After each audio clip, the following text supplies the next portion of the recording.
En los márgenes de una ciudad que presume de modernidad mientras se pudre desde sus entrañas, nació un rey sin trono, un artista sin escuela, un niño que entendió demasiado pronto que el mundo estaba hecho para otros. Jean-Michel Basquiat fue un huracán caribeño que arrasó con la quietud blanca del arte contemporáneo. Su historia no es la de un ascenso clásico, es una detonación. Algo estalla, algo arde, algo queda escrito con tinta sucia sobre un muro que no lo esperaba. Basquiat no aprendió a pintar en una academia. Aprendió observando el caos, escuchando el jazz, oliendo el crack en los trenes del Bronx, viendo a los policías mirar para otro lado mientras la ciudad se desangraba. Hijo de un padre haitiano y una madre puertorriqueña que lo llevaba de la mano a los museos, como quien siembra una semilla en un terreno que nadie va a regar. Cuando el mundo le dio la espalda, Jean-Michel escribió su nombre con otro. Samo, una firma, una invención, un fantasma grafitero que llenó el Soho de frases que parecían dictadas por un oráculo punk. Pero no se puede contener el fuego por mucho tiempo. De las paredes pasó a los lienzos, y de ahí a las galerías, y luego a las portadas de las revistas. El mundo del arte, ese club exclusivo donde la belleza suele ser blanca, silenciosa y bien vestida, se encontró de frente con un joven negro que pintaba como si estuviera poseído, que no pedía explicaciones, ni las daba. Un joven que se sabía genio antes de que el sistema lo legitimara, y que también sabía que ese mismo sistema lo tragaría. En sus cuadros no hay orden, hay necesidad, no hay armonía, hay furia, anatomías abiertas, coronas, palabras repetidas hasta desgastarlas, santos paganos, boxeadores, mártires, esclavos. Todo lo que América no quiere mirar, Basquiat lo arrojó sobre el lienzo con la violencia de quien no quiere ser entendido, sino escuchado. Cada trazo suyo es un golpe de tambor, cada palabra tachada, una herida deliberada. Su arte no era una propuesta, era una advertencia. Jean-Michel vivió con prisa, como quien sabe que la historia no espera. Entró al Olimpo del arte con 20 y tantos y murió antes de cumplir 30. En ese lapso comprimido creó más de 1000 obras y descompuso todos los esquemas. Fue amigo de Warhol, amante de las madrugadas, cliente frecuente de los excesos. Pero más allá del personaje, quedó la potencia, la urgencia, el rugido. Porque Basquiat no quería hacer arte, quería incomodar, quería que el mundo sintiera en la piel lo que él sentía en los huesos. Y lo logró. Jean-Michel Basquiat nació en Brooklyn en 1960, pero no lo hizo en el centro de la nada. Nació en los márgenes, en una intersección de mundos que rara vez aparecen juntos en los libros de la historia del arte. El Haití místico de su padre, la Puerto Rico vibrante de su madre, y la Norteamérica que aplaudía el progreso blanco mientras encerraba en jaulas culturales a todo lo que no encajaba en su canon. Fue un niño negro, multilingüe, hipersensible y brillante. Una anomalía peligrosísima en un sistema que busca estandarizar a sus ciudadanos desde el primer suspiro. Su madre, Matilde, fue quizás la única que vio desde inicio el fuego que su hijo llevaba adentro. Lo llevaba a exposiciones, le compraba libros, lo trataba como un artista, incluso antes de que supiera lo que eso significaba. Fue ella quien, tras ese accidente automovilístico que lo dejó convaleciente durante semanas, que le regaló el Grey's Anatomy, ese manual de medicina que se convertiría en la Biblia visual de su arte. Las vísceras, los esqueletos, los órganos flotando entre palabras crípticas no eran decoración, eran recuerdos, pero el contexto no perdona. Cuando su madre fue diagnosticada con problemas mentales y retirada de su vida, el desarraigo se hizo total. Jean-Michel se convirtió en un adolescente callejero, sin pertenencias fijas ni adultos confiables. Vagaba entre casas de amigos, estaciones de metro y parques mal iluminados. Y sin embargo, no fue el silencio lo que lo rodeó, sino el ruido de la ciudad. El hip hop en sus inicios, el punk como rabia organizada, el graffiti como idioma alternativo. Fue entonces cuando nació Samo. Un proyecto artístico, sí, pero también una máscara, un conjuro, una trinchera. En compañía de su amigo Al Díaz, Basquiat comenzó a llenar los muros de Lower Manhattan con frases cortantes, absurdas, filosóficas, como si fueran haikus disfuncionales. Samo as an end to the 9-to-5 mediocrity. Samo as an alternative to God. Plush Safety Think. Firmaba con una corona y dejaba siempre un rastro de ironía venenosa. Samo se convirtió en un rumor, una entidad. No sabían si era un colectivo, un poeta marginal o un loco místico con una lata de aerosol. Lo que sí sabían era que molestaba. Y en ese momento Basquiat lo supo también. Había encontrado su voz. No en la corrección ni en la técnica, sino en el corte, en la herida. Cuando la identidad de Samo se hizo pública no hubo marcha atrás. Los medios comenzaron a interesarse. La escena artística neoyorquina, harta de sí misma, hambrienta de algo auténtico o al menos exótico, comenzó a prestarle atención. Pero Basquiat no necesitaba ser descubierto. Él ya lo había dicho todo con una pared. El salto de la calle a la galería estaba cerca. Y él no iba a entrar por la puerta. La iba a derribar. Nueva York, inicios de los 80. El centro del arte contemporáneo olía a vino blanco barato, discursos sobre deconstrucción y paredes blancas inmaculadas. Las galerías del Soho eran templos para iniciados, clubes donde las ideas se vendían más caras que los cuadros.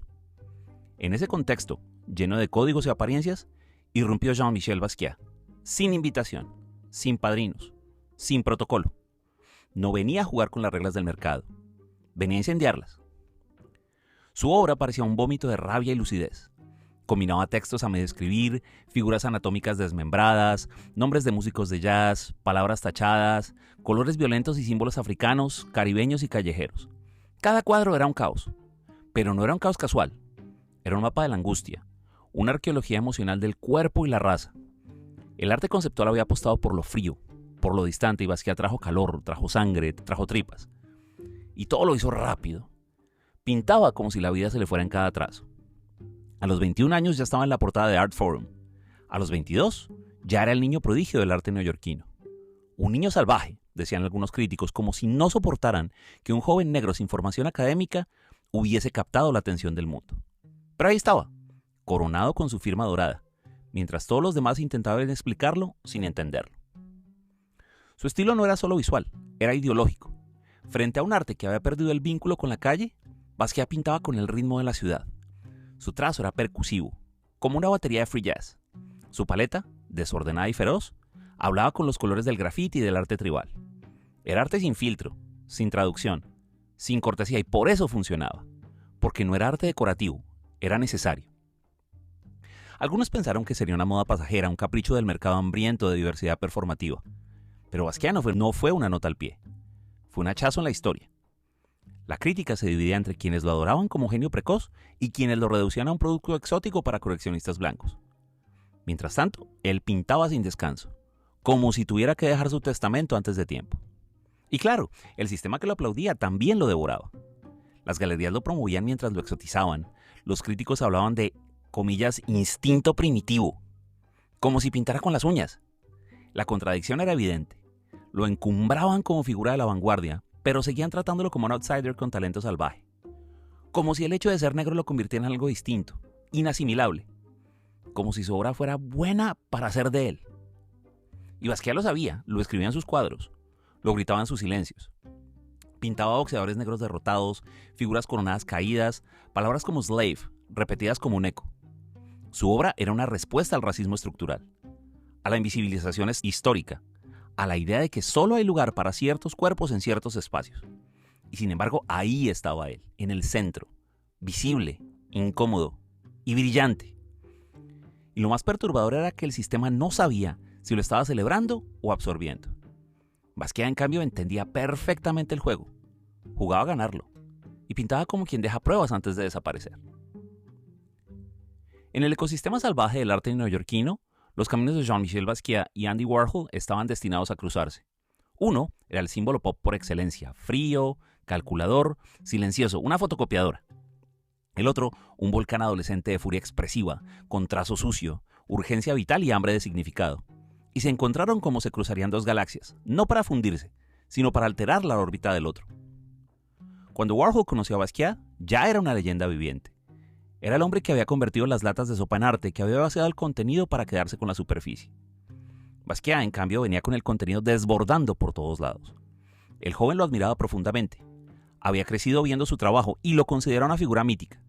Pero no tardó en comprender que Warhol también lo veía a él como un símbolo, como una novedad, como capital estético. Rápidamente comenzaron a colaborar. Pintaban juntos. Uno lanzaba una base, una pantalla serigráfica, una imagen reciclada. El otro intervenía encima con palabras, manchas, esqueletos, cajas torácicas y signos afilados como cuchillas. Las obras conjuntas eran híbridos, que no sabían bien a qué Dios servían. Para algunos eran geniales, para otros simplemente ejercicios forzados. Pero detrás del lienzo, la relación se iba tiñendo de ambigüedad. Warhol lo invitó a su mundo, fiestas, entrevistas, coleccionistas millonarios, comida sin sabor.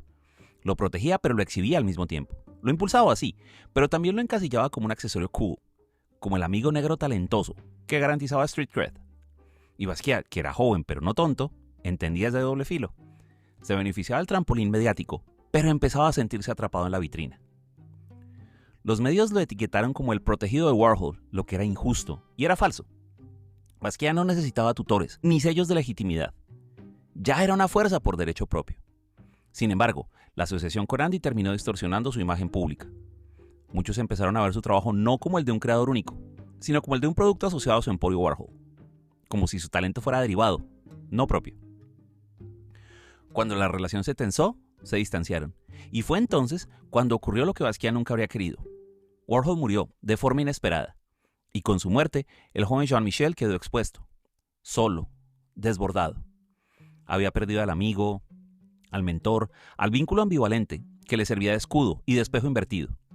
Su obra, tras la muerte de Andy, se volvió más oscura, más desesperada, más cerrada en sí misma.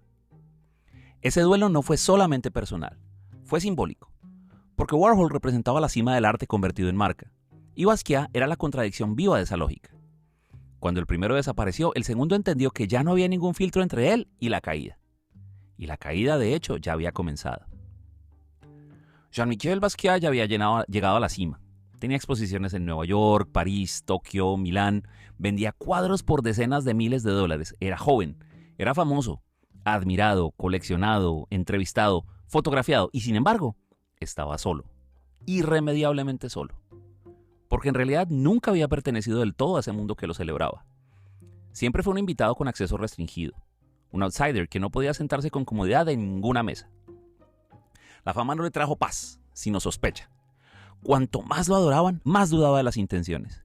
Sabía que muchos no lo veían como un artista, sino como mercancía, como un fenómeno, como un símbolo útil, en tiempos donde la diversidad empezaba a ser valiosa, pero aún no se comprendía. Mientras más lo compraban, más sentía que lo estaban disecando. Y esa angustia se coló en su obra como una corriente subterránea de desesperación.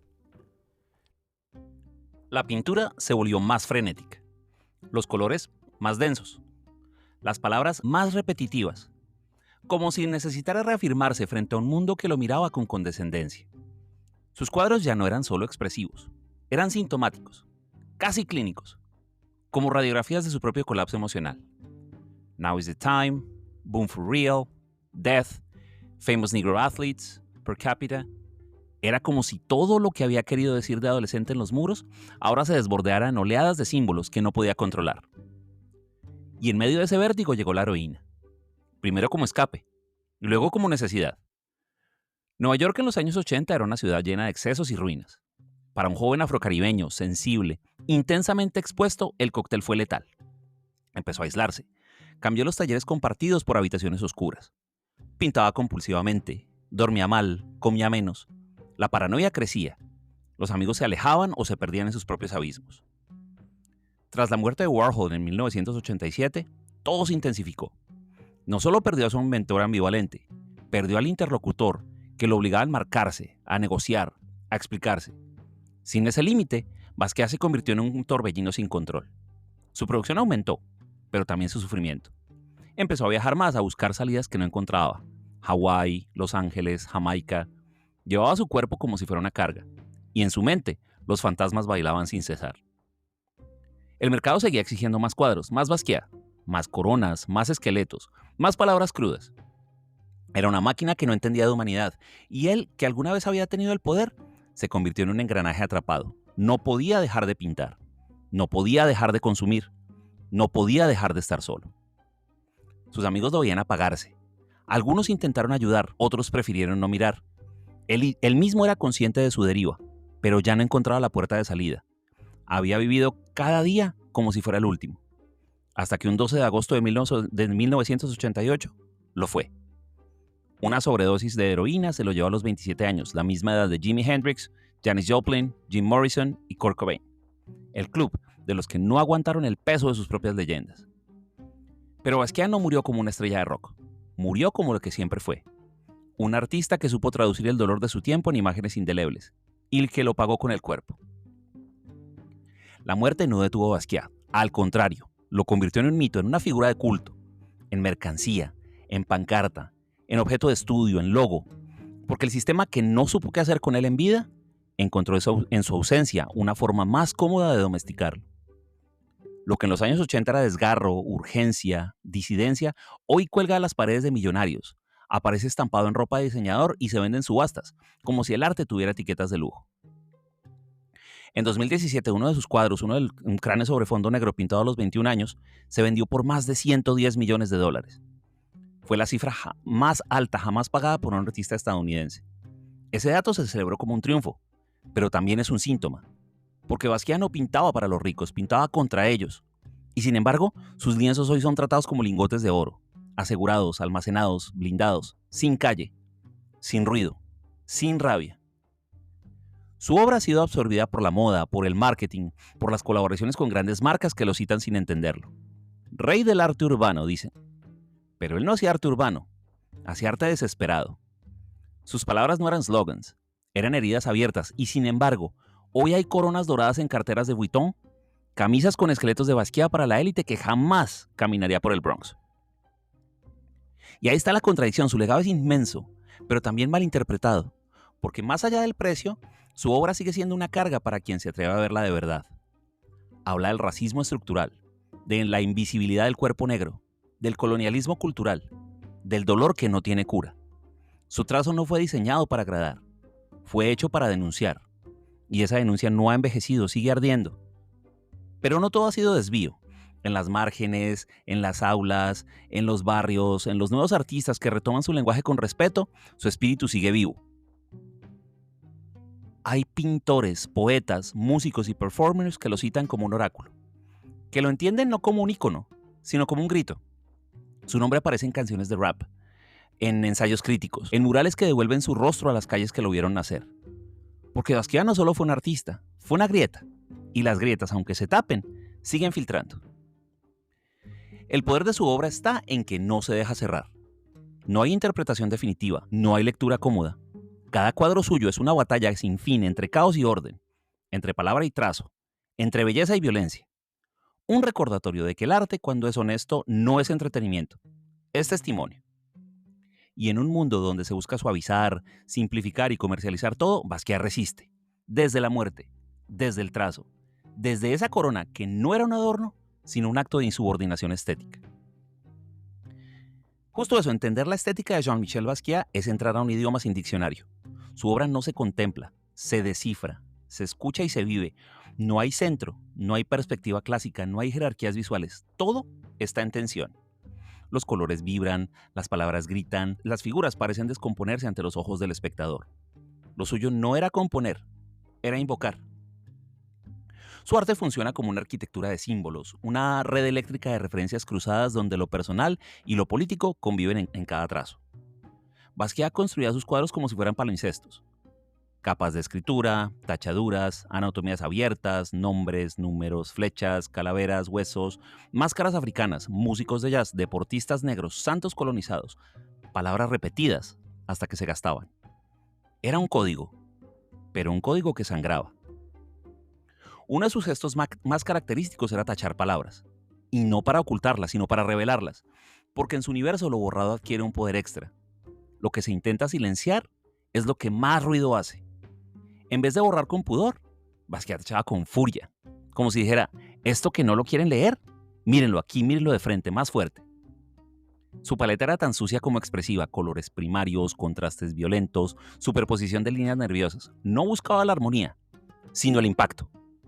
La estética era consecuencia de la energía, no de la planificación. Por eso sus cuadros parecen estar en movimiento, parecen estallar en cámara lenta.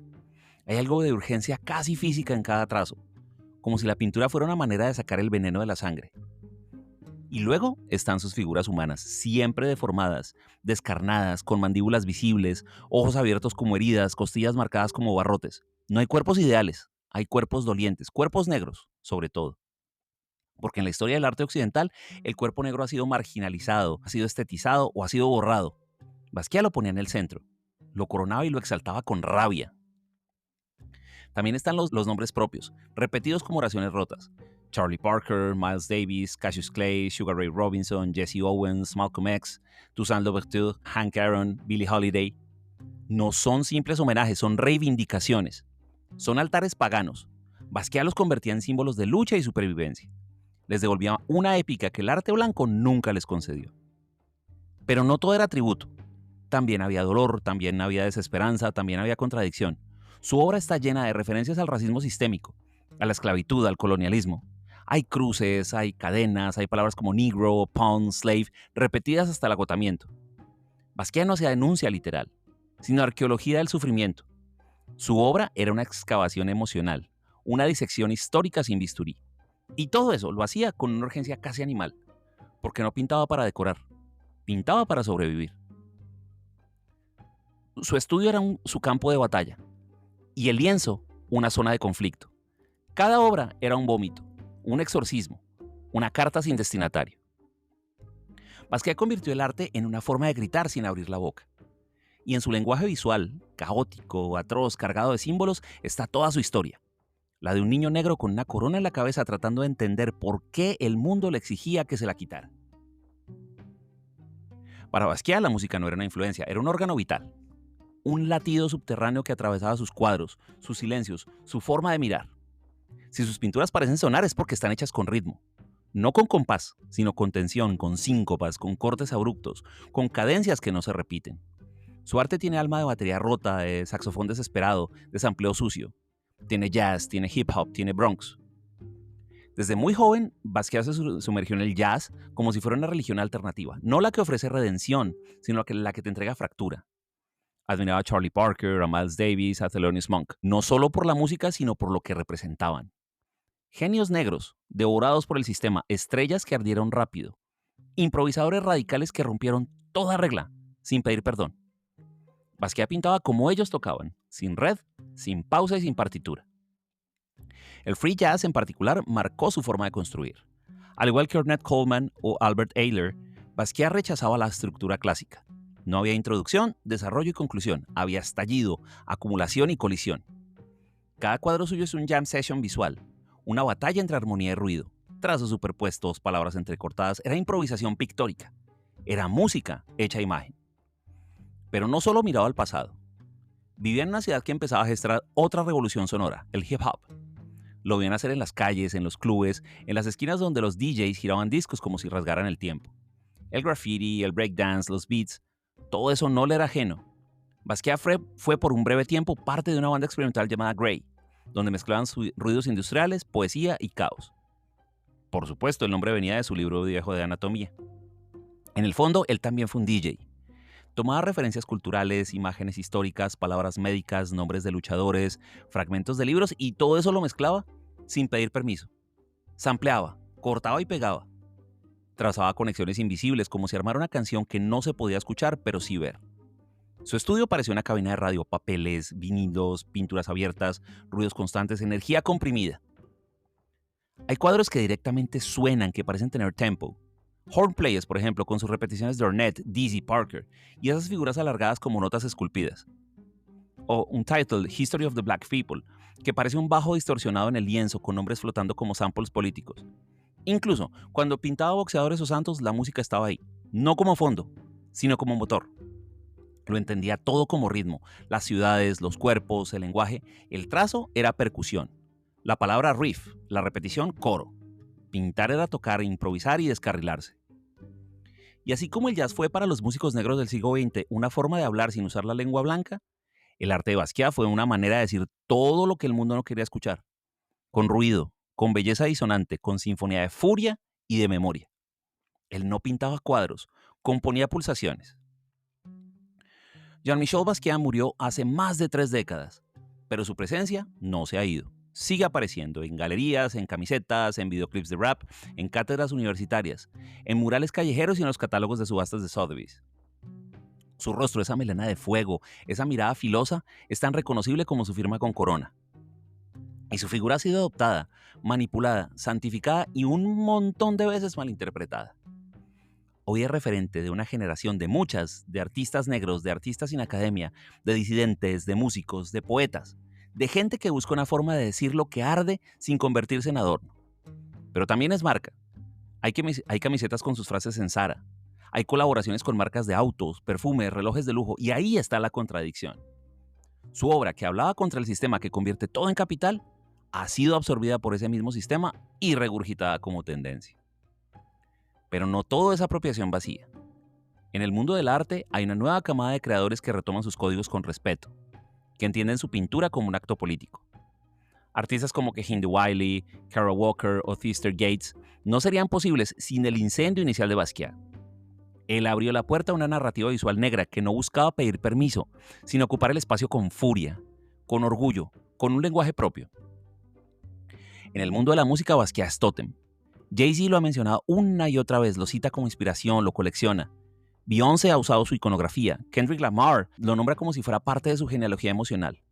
Incluso artistas como Madonna, que fue pareja de Basquiat en los inicios, han hablado de cómo su intensidad era insoportable y adictiva. Como si Jean-Michel se moviera todavía por los márgenes de la industria, susurrando ideas a los que se atreven a desafiar las formas. También está su impacto en la educación, en la forma en la que hoy se estudia el arte contemporáneo. Antes de Basquiat, los museos hablaban de Picasso, de Matisse, de Warhol, de Duchamp. Después de Basquiat, tuvimos que abrir la conversación. Ya no bastaba hablar de estilo. Había que hablar de raza, de clase, de trauma, de historia, de identidad. Había que asumir que el arte no puede estar desconectado de los cuerpos que lo producen y de los sistemas que los moldean o los aniquilan. Y sin embargo, hay algo que sigue doliendo. Porque la historia de Basquiat también es la historia de una derrota. La del talento devorado por el mercado. La del cuerpo consumido por la presión. La del genio que no encontró refugio. Su legado es doble. Es llama y es advertencia. Jean-Michel sigue presente no porque sea cómodo, sino porque sigue incomodando. Porque cuando uno entra en uno de sus cuadros no encuentra respuestas, encuentra fragmentos, encuentra nombres, encuentra furia y ternura en la misma línea. Encuentra un joven que quiso explicarse antes de que el mundo lo confundiera para siempre. Y sigue ahí, como fantasma sin descanso, como trazo que no se borra, como herida que no cicatriza. Dicen que el arte sobrevive al artista. Pero en el caso de Jean-Michel Basquiat no está claro si el arte es lo que sigue vivo o si es el artista el que se niega a descansar. Porque cada vez que alguien mira uno de sus cuadros, algo se enciende. Un ruido, una pregunta, una incomodidad. Basquiat no pidió permiso para existir en el mundo del arte, simplemente se lo tomó a brochazos, a gritos, con spray, con sangre, con huesos, con palabras que no querían ser bellas, sino necesarias. Fue un niño sin patria, un joven sin tregua, un adulto sin refugio. Pero fue sobre todo un creador que se hizo visible, en un sistema que entrena a los suyos para no ver. Hoy sus trazos cuelgan en casas donde él nunca habría sido bienvenido. Sus coronas ilustran productos que él habría detestado. Su nombre cotiza en bolsas donde el arte se mide por metros cuadrados y ceros a la derecha. Pero entre todo ese ruido, aún se puede escuchar lo esencial, su voz, una voz pintada, una voz que tiembla, una voz que no quiere ser recordada sino entendida. Porque Basquiat no murió a los 27. Murió cada vez que lo llamaron salvaje por no ser blanco. Murió cada vez que lo vendieron sin escucharlo. Murió cada vez que lo elogiaron sin leer lo que había escrito entre líneas. Y sin embargo aquí está todavía, en cada trazo maldito, en cada palabra tachada, en cada rostro roto, recordándonos que el arte cuando es verdadero no sirve para decorar paredes, sino para romperlas. Y al otro lado de esa pared rota sigue parado Jean-Michel, con la corona ladeada y el pincel todavía ardiendo. Gracias.